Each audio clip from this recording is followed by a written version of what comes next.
बिस्मिल्लाहिर्रहमानिर्रहीम अस्सलाम वालेकुम welcome back to my channel. आप सबको ज़िलहज का चाँद बहुत-बहुत मुबारक हो। आज आपके लिए एक डिफरेंट सी रेसिपी लेकर आई हूँ, बहुत ही ईज़ी है। ईद स्पेशल रेसिपी है, इसमें मैं 1 किलो बीफ का यूज़ कर रही हूँ, जिसमें हड्डी के बगैर वाला गोश्त है और ये तकरीबन एक आपको नली वाली हड्डी नज़र आ रही होगी।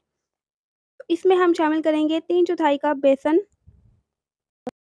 मेरे स्टाइल में ये रेसिपी ज़रूर ट्राई करिएगा, आपको बहुत ही पसंद आएगी। अब हमें इसके लिए चाहिए होगा अदरक और लहसुन का पेस्ट। 1/4 कप इसमें शामिल करेंगे और ये थोड़ा-सा रनी है, बहुत ज़्यादा गाढ़ा नहीं है। अब इसमें हम शामिल करने वाले हैं कुछ मसाले, जिसमें है तकरीबन डेढ़ चाय का चम्मच सुरख मिर्च का पाउडर है, 1 1/2 टीस्पून और 1 1/2 टीस्पून ही इसमें मैं नमक का शामिल कर रही हूँ।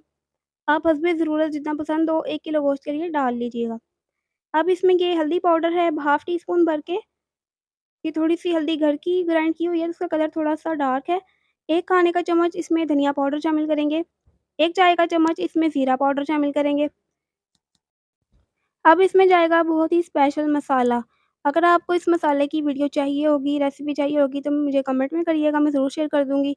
ये है निहारी मसाला 3 चाय के चम्मच। 1 चाय का चम्मच इसमें शामिल किया है मैंने काली मिर्च का पाउडर। इन सब मसालों को बेसन के साथ अच्छे से गोश्त के ऊपर लगा देंगे। ये हम असल में अपने गोश्त की मैरिनेशन तैयार कर रहे हैं और अच्छे तरीके से बेसन सारे बोटियों के ऊपर मसाला लग जाना चाहिए। अगर आपको थोड़ा ड्राई फ़ील हो, मिक्सिंग में मुश्किल हो तो आप इसमें थोड़ा पानी डाल लें। इसको 1 घंटे के लिए रेस्ट दे दें।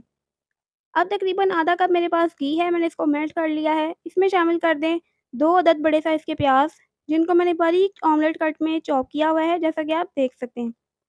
प्याज़ को हम गोल्डन ब्राउन करेंगे, बहुत ज़्यादा ब्लैक नहीं करेंगे। ईद स्पेशल बीफ रेसिपी है, ज़रूर ट्राई करिएगा। प्याज़ में मैंने थोड़ा-सा पानी शामिल किया है, ताकि जो कुकिंग प्रोसेस है वो थोड़ा-सा कम हो जाए। अब हम इसको अच्छे से मिक्स कर लेंगे और अब जो हमने मैरिनेट करके रखा था अपना गोश्त, उसको इसमें शामिल कर देंगे। गोश्त थोड़ा-सा पानी भी छोड़ देगा, मसाले इसमें अच्छे से मिक्स हो जाएँगे। अब हमने ये डालते साथ ही इसको भून लेना है। मिक्सिंग करते जाना है, चम्मच हमने हाथ से नहीं छोड़ना, वरना ये बेसन है, आपको पता है बेसन पानी से फूलेगा। तो थोड़ा-थोड़ा सा साथ में हम पानी भी शामिल करते जाएँगे और इसको 5 मिनट के लिए भून लेंगे। रेसिपी पसंद आए तो लाइक का बटन ज़रूर प्रेस किया करें और कमेंट भी आप बिल्कुल भी नहीं करते हैं। अगर आप मेरी रेसिपीज़ देखते हैं तो कमेंट ज़रूर किया करें। तो मैं इसको आपके सामने देख रहे हैं, आप भून रही हूँ और साथ-साथ में बेसन पानी अब्ज़ॉर्ब करते जा रहा है और फूले जा रहा है। तो थोड़ा-थोड़ा सा इसमें पानी शामिल करते जाएँगे और ये बोल में थोड़ा-सा मसाला लगा हुआ था, तो मैंने उसमें थोड़ा-सा पानी शामिल करके वो भी इसमें डाल दिया है, जिस बोल में मैंने गोश्त को मैरिनेट किया था। अब ये मैंने इसमें लास्ट टाइम पानी डाला है, इसको मिक्स करेंगे और इसमें हस्बे ज़रूरत आप पानी शामिल कर लें। प्रेशर में गला रहे हैं तो तकरीबन 40 से 50 मिनट इसको हम गलाएँगे और अगर आप प्रेशर के बगैर गलाना चाहते हैं, तो फिर ज़्यादा पानी डाल के कम से कम 3 घंटे तो इसको लग जाएँगे। गोश्त को इतने अच्छे से गलाना है कि बोटी बिल्कुल सॉफ्ट हो जाए, जैसा कि आप देख सकते हैं, बहुत अच्छे से गोश्त हमारा गल चुका है।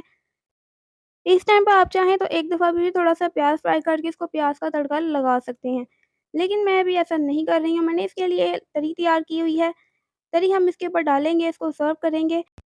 तो हमारी बहुत ही स्पेशल ईद स्पेशल रेसिपी है, ज़रूर ट्राई करिएगा। क्विक निहारी आपको बहुत ही पसंद आने वाली है। तैयार है, हम इसके ऊपर तरी डालेंगे, जूलियन अदरक काट कर शामिल करेंगे, हरी मिर्ची और धनिया के साथ इसको सर्व करेंगे। रेसिपी पसंद आई है तो फिर चैनल को सब्सक्राइब कर लें। नेक्स्ट रेसिपी तक के लिए अल्लाह हाफ़िज़।